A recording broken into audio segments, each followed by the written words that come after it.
স্বাগতম জনাইছো আৰু এই মুহূৰ্তত আন এটা ডাঙৰ খবৰ লৈ আহিছো সমগ্ৰ ৰাজ্যত আজি মুছলমানৰ গৰ্জন শুনিবলৈ পোৱা গৈছে আকাশে বতাহে কেৱল মুছলমানৰ গৰ্জন শুনিবলৈ পোৱা গৈছে আৰু তেনে অৱস্থাত মুছলমানে পুনৰ প্ৰতিবাদস্থলীৰ পৰা হকিয়াই দিছে মুছলমানৰ সম্পত্তিত চকু দিয়া বন্ধ কৰক আল্লাহৰ সম্পত্তিত চকু দিয়া বন্ধ কৰক অন্যথা বহি নাথাকে মুছলমানসকল মুছলমানে কেতিয়াও চৰকাৰৰ ধমকি লৈ চৰকাৰৰ হুমকি লৈ ভয় নকৰে এয়া পুনৰ উল্লেখ কৰিছে স্পষ্ট কৰি দিছে মুছলমানসকলে গুৱাহাটীৰ প্ৰতিবাদস্থলীৰ পৰা গৰ্জন এতিয়া মুছলমানৰ সমগ্ৰ ৰাজ্যতে এতিয়া ওয়াকফ আইনৰ বিৰুদ্ধে তীব্ৰ প্ৰতিবাদ অব্যাহত থকাৰ মাজতে পুনৰ গৰ্জন শুনিবলৈ পোৱা গৈছে ওয়াকফ আইন মুছলমানক ধ্বংস কৰা আইন হয় এই আইন কোনোমতে মানি নলয় মুছলমানে বিজেপি চৰকাৰে মুছলমানক ক্ষতি কৰিব বিচাৰিছে মুছলমানক বিজেপি চৰকাৰে ক্ষতি কৰাৰ কথা কেতিয়াও মানি নলয় প্ৰত্যুত্তৰ দিবলৈ সাজু এতিয়া মুছলমানসকল ওয়াকফ বোৰ্ডৰ সম্পত্তি মুছলমানৰ সম্পত্তিত কাৰো অধিকাৰ নচলিব আধিপত্য নচলিব ওয়াকফ বোৰ্ড কাৰো ব্যক্তিগত সম্পত্তি নহয় দীৰ্ঘদিন ধৰি পূৰ্বজসকলে আগবঢ়াই অহা এয়া সম্পত্তি হয় আমাৰ পূৰ্বপুৰুষে দান কৰা সম্পত্তি এয়া এনেধৰণে গৰজ উঠিছে চৰকাৰৰ বিৰুদ্ধে মুছলমানৰ সম্পত্তিত চৰকাৰৰ চকু কিয় বুলি প্ৰশ্ন উত্থাপন কৰিছে কিয় চকু দিছে চৰকাৰে মুছলমানৰ সম্পত্তিৰ ওপৰত এই আইন মুছলমান বিৰোধী হয় মুছলমান বিৰোধী আইন কোনোমতে মুছলমানসকলে মানি নলয় প্ৰতিবাদস্থলীৰ পৰা এয়া গৰ্জন শুনিবলৈ পোৱা গৈছে এই আইনে মুছলমানৰ অধিকাৰ কাঢ়ি ল'ব বিচাৰিছে মুছলমানৰ অধিকাৰ কোনো কাৰণত আনৰ হাতলৈ যাবলৈ দিয়া নহ'ব এই প্ৰতিবাদ কেৱল ৰাজপথতে সীমাবদ্ধ নাথাকে এই প্ৰতিবাদ কেৱল ৰাজপথতে সীমাবদ্ধ নাথাকে সৰ্বোচ্চ ন্যায়ালয়ৰ যে কাষ চাপিব এই কথা উল্লেখ কৰিছে প্ৰয়োজনত ন্যায়ালয়ৰ দ্বাৰস্থ হ'ব মুছলমানসকল আৰু সমগ্ৰ গুৱাহাটী মহানগৰীত এতিয়া মুছলমানৰ গৰ্জন শুনিবলৈ পোৱা গৈছে চাৰিওফালে প্ৰতিবাদমুখৰ পৰিস্থিতিৰ মাজতে এতিয়া গুৱাহাটী মহানগৰীৰ প্ৰতিবাদস্থলীৰ পৰা পুনৰ হুংকাৰ প্ৰদান কৰিছে মুছলমানসকলে কোনো কাৰণত মুছলমানৰ সম্পত্তি চৰকাৰৰ হাতলৈ যাবলৈ দিয়া নহ'ব দীৰ্ঘদিন ধৰি মুছলমানসকলৰ ওপৰত চৰকাৰে এক প্ৰকাৰ অন্যায় কৰি আহিছে আৰু সেই দীৰ্ঘ সময়ৰ অন্যায়ৰ প্ৰত্যুত্তৰ দিবলৈ কিন্তু এইবাৰ সাজু হৈছে মুছলমানসকল কোনো কাৰণতে চৰকাৰক নিজৰ সম্পত্তি বা ওয়াকফৰ সম্পত্তি কোনো চৰকাৰ হস্তক্ষেপ নকৰিব সেই কথা উল্লেখ কৰিছে গুৱাহাটী মহানগৰীৰ প্ৰতিবাদস্থলীৰ পৰাই এনেধৰণে ওয়াকফ আইন মুছলমানক ধ্বংস কৰা আইন বুলি দাবী কৰিছে এতিয়া বিজেপি চৰকাৰে মুছলমানক কিয় ক্ষতি কৰিব বিচাৰিছে কিয় বাৰে বাৰে অন্যায় কৰিব বিচাৰে বিজেপি চৰকাৰে মুছলমানসকলৰ সৈতে প্ৰয়োজনত ন্যায়ালয়ৰ দ্বাৰস্থ হ'ব কিন্তু ওয়াকফৰ সম্পত্তি চৰকাৰৰ হাতলৈ যাবলৈ কেতিয়াও নিদিওঁ বুলি উল্লেখ কৰিছে মুছলমানসকলে গতিকে সমগ্ৰ ৰাজ্যজুৰি দেখিবলৈ পোৱা গৈছে ধাৰাবাহিক প্ৰতিবাদ সাব্যস্ত কৰিছে আৰু এই প্ৰতিবাদত এতিয়া প্ৰতি আহিছে এতিয়া গুৱাহাটী মহানগৰীৰ প্ৰতিটো মুছলমানৰ দল সংগঠন ওলাই আহিছে সকলোৰে উদ্দেশ্য এটাই সেই উদ্দেশ্য হৈছে প্ৰত্যাহাৰ কৰিব লাগিব ওয়াকফ আইন কোনো কাৰণতে মানি নলয় আল্লাহৰ সম্পত্তি মুছলমানৰ সম্পত্তি এয়া পূৰ্বজসকলে তেওঁলোকৰ বাবে আগবঢ়াই অহা সম্পত্তি গতিকে কোনো কাৰণত এই আইন মানি নলয় বুলি উল্লেখ কৰিছে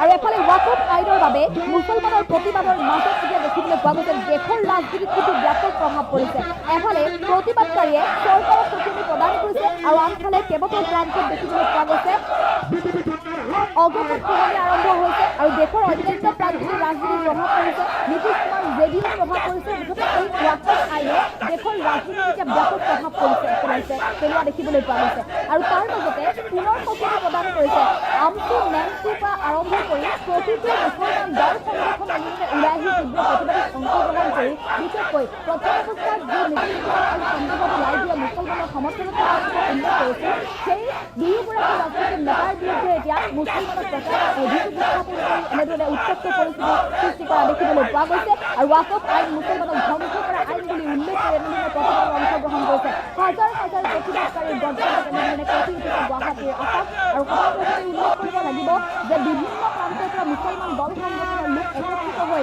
আজি এই তীব্ৰ প্ৰতিবাদ সাব্যস্ত কৰিছে কিন্তু এই প্ৰতিবাদতে সীমাবদ্ধ নাথাকে মুছলমানসকল পুনৰ চৰকাৰক সঁজুলি প্ৰদান কৰিছে চৰকাৰলৈ ভয় নকৰে মুছলমানে প্ৰয়োজন হ'লে শ্বহীদ হ'ব কিন্তু কোনো কাৰণত চৰকাৰলৈ ভয় নকৰে সেই কথা স্পষ্ট কৰি দিছে মুছলমানসকলে যুদ্ধ কৰিব ৰাজপথৰ যুদ্ধৰ পৰা এই যুদ্ধ সৰ্বোচ্চ ন্যায়ালয়ৰ মজিয়া পাবগৈ কিন্তু তেওঁলোক ভাবুক নৰয় এটা খোজো তেওঁলোক পিছলৈ নাহে এই কথা উল্লেখ কৰি দিছে ওয়াকফ বোৰ্ডৰ সম্পত্তি মানে যিটো মুছলমানৰ সম্পত্তি কোনো কাৰণত ক্ষতি হ'বলৈ নিদিয়ে এই হুংকাৰ দি সৰ্বোচ্চ ন্যায়ালয়ৰ দ্বাৰস্থ হোৱাৰ সঁজুলি প্ৰদান কৰিছে এতিয়া বিজেপি চৰকাৰলৈ মুছলমান দল সংগঠনসমূহে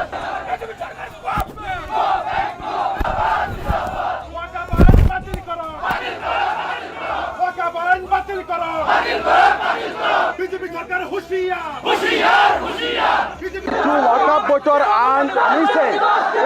সম্পূৰ্ণ মুছলমানক ধ্বংস কৰাৰ আইন।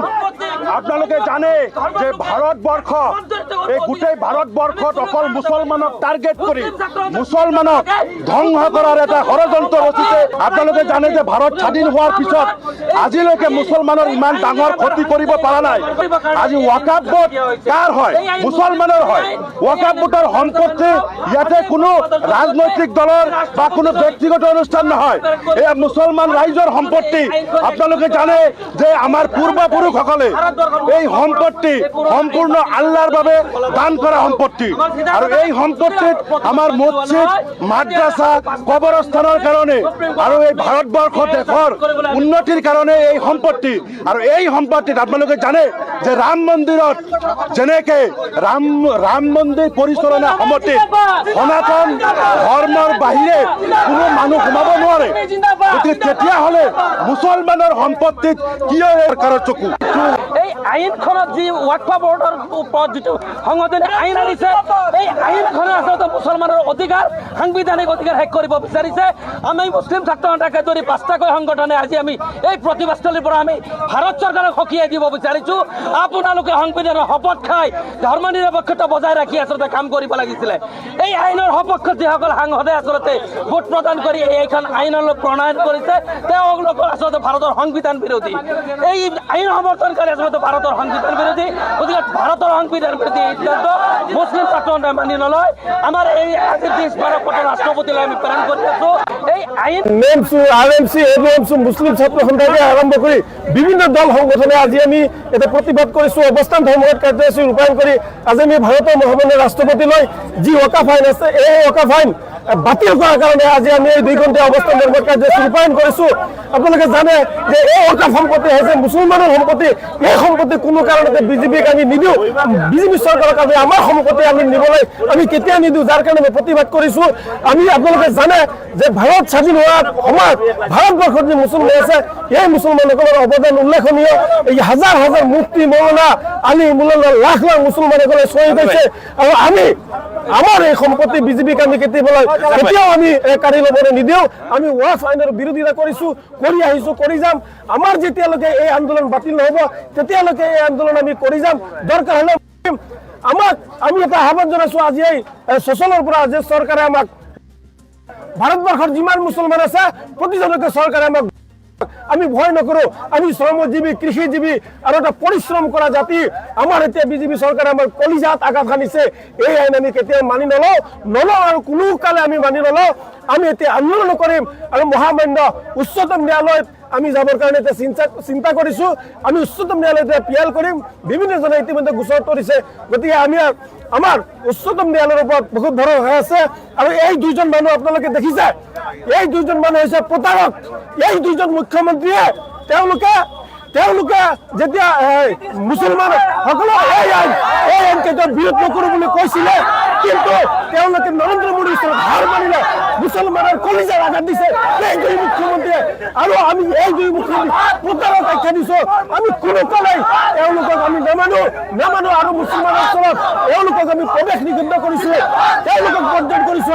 আমি কোনো কালেই তেওঁলোকক আমি আশ্ৰয় নিদিওঁ। গতিকে আমি আশা কৰিছোঁ যে ৰাষ্ট্ৰপতি ডাঙৰীয়ানীয়ে পুনৰ চিন্তা কৰি এই বিলখন বাতিল কৰিব।